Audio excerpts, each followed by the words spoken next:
imagine how difficult it is to really tell your story and to be able to inject your experience into like the world stage or arena with your friends or family and what you may have gone through and seen, or like I said, experienced. And in doing so, how your experience and what you've seen can or will shape people out of their own ideas about reality. This is where, like, what I've run up against personally is me telling the truth about what my experience is. And again, I won't use the phrase telling your truth. I don't believe in subjective truth. I don't believe in that. What I do believe in, though, is people have experiences which are subjective. So they are per the individual. Every single person has their own experience. Well, what's happened is individuals who are like me, who are black, who are conservative, who vote Republican, who like Trump, but people like me, we tell a story that the mainstream or individuals don't want to hear. We are telling the truth of what our experiences actually are and have been.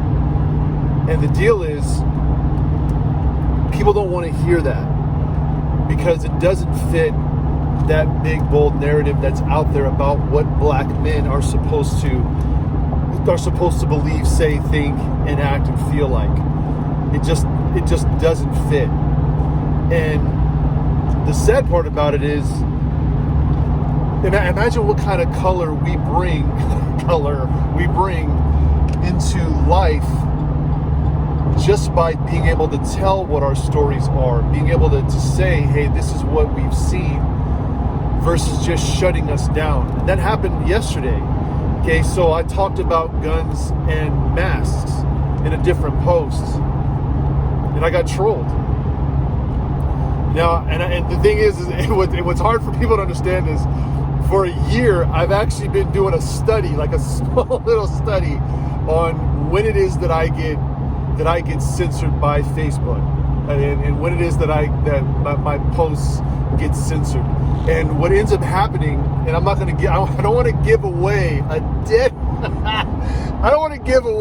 one dead way that I'm able to tell actually who throttles and reports me. I don't want to give that away. But I will say it becomes quite evident, like very evident, almost immediately. And that's actually helped me to understand who my friends are. And maybe this might freak you out if you're one of the people who, you try to be camouflaged when deep down you're a freaking a-hole. That's okay. I don't care. I really don't care, but I know who you are. It's okay. But imagine, like, for me being who I am and then getting throttled. Like last year, I was posting about BLM and what I knew BLM to be. I didn't know about the satanic spiritist stuff that they're involved in. I knew that they were a Marxist organization. I knew that they specifically come into situations to rile up millennials and those who are unsuspecting to believe that the name that they use is something that should be brought up and should be lifted up and that type of thing. I knew that was it's just a Marxist way of riling people up and stuff, but I didn't know about some of the other things that they were involved in. So when I started posting about that stuff, I saw the reality of who some people who were my friends, who said they were my friends, actually were. And then I realized that my voice doesn't align with the narrative, and so now I need to be silenced. And that happened to several people like me. I have other people who they have kind of abide by the narrative, but they are more prone to just say, hey, what's David got to say, or what these other people got to say, and and they don't come attacking me on my ethnicity and all the name calling and stuff. They don't do that, but they do still poke, and make fun and stuff. That's okay. But there are individuals out there who don't want to hear what my experience is, and they don't want to hear the truth of my story. And see, this is where truth comes in.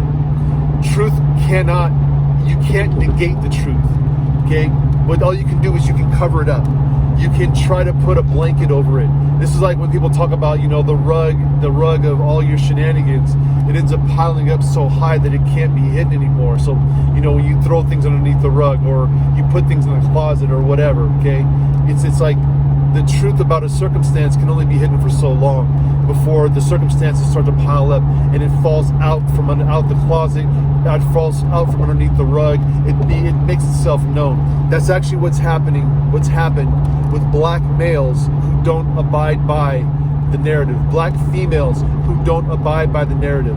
But I've seen it with Mexican males and females, with Asian males and females, and the like. Okay, I won't get into every single thing, but I will say this, that when these people like myself don't abide by the narrative, we have to be the ones that are silenced because we have a different perspective. And that's where you have to understand, if you're afraid of a perspective like mine, and you don't want to even hear it. You don't want to hear what I believe about masks. You don't want to hear what I believe about COVID. You don't want to hear what I believe about the ethnic BS that's happening right now, all the racialization of everything that's happening in the world. Well, then that doesn't say too much about me. It says a lot about you and your fear. It says a lot about you and your control. That's what it says. And that's what you as an individual who comes from my perspective, whether you're on my rights, on my aisle, or the left aisle, whatever, it doesn't really matter, is that you have a perspective, you have an experience, and you've experienced these things as what you know to be the truth because you've lived it, okay? That's why it's important that you are able to tell your story. But there's people out there, there's these organizations out there, these corporations out there that don't want you to do that. And because of that, it makes me more suspicious that not only are our stories true, that there are a lot of stories like this, that children right now are experiencing something because of masks hiding their faces, that something's being shaped right now in our society because of this idea that socialism is a good thing, when reality, people are suffering right now. Individuals are suffering in the church right now. This is the truth of what's taking place. That's the truth. And that's what's happening, and the experiences are trying to be shared, but these experiences are being silenced by people who don't like those stories. They don't like the other side. They don't want to hear the narrative. So this is why it's important for you to be able to share it. You have to be able to tell the truth. You have to be able to share your story. And the people that don't want you to do that, these aren't your friends. These aren't your acquaintances. Some of them aren't even your family members. They might be blood, but they're not your family. These are individuals who don't like you. These individuals that don't want to hear from you. These are people that really, in all honesty, I believe that they actually do hate you. I know that they actually hate me. Okay, and that's okay. They can hate me all they want. I really don't care. But I want to say this to you, and I want to encourage you. Don't think that your story is less valid because it's not getting any airplay. Don't think that. There are a lot of people out there that want to hear your story. They just have to figure out a way to get to your story. And that's what you'll see soon, what I'm actually putting together. But you need to understand this. You got to find it. You actually have to dig and understand, it's like, being out in the California gold rush or silver rush. You got to dig for the gold. Because right now, all the fool's gold that's kind of laid out and spewed upon, that's just spread upon our society right now, it is fool's gold. It's false. It's a lie. But you get to find the gold by digging for it. And once you figure out how to dig for it, who to ask, where to go to for the real sources of information, then you realize that you actually have gold in your hands.